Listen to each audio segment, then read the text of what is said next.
Il y a dans l'histoire du sport des cas flagrants d'atteinte à la souveraineté. Je me souviens, étant élu à l'époque à Sarlat, on nous avait expliqué qu'il fallait refaire complètement les vestiaires du stade de la ville parce qu'ils n'étaient plus aux normes pour rester en ce qu'on appelle en fédéral 3, ce qui n'est pas tout à fait la première division, en rugby. Il fallait, par exemple, dans le cas précis, il fallait des toilettes privées pour monsieur l'arbitre.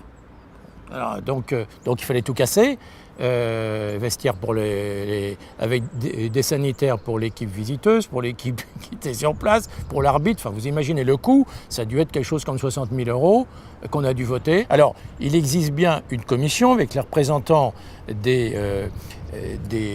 adjoints au sport notamment, mais ils ne sont pas majoritaires, ils n'ont pas les moyens humains et techniques qui leur permettraient vraiment de réagir en connaissance de cause et d'avoir l'autorité en plus pour dire là, non, n'allez pas jusque-là, ce n'est pas une priorité et ça coûtera trop cher aux communes. Alors ce que je préconise, c'est une commission avec une majorité d'élus, pas une commission paritaire, une commission avec 2 tiers d'élus locaux et nationaux.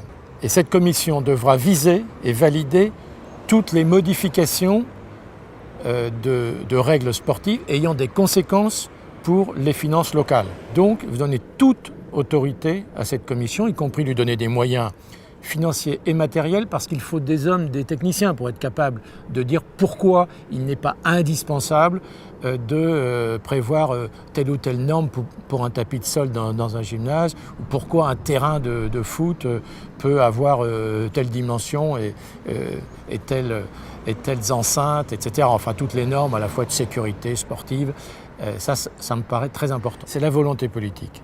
Est-ce que le politique est capable de s'imposer à l'administration en termes généraux? Et j'englobe dans l'administration les fédérations sportives. Ce que j'appelle sa souveraineté, en fait.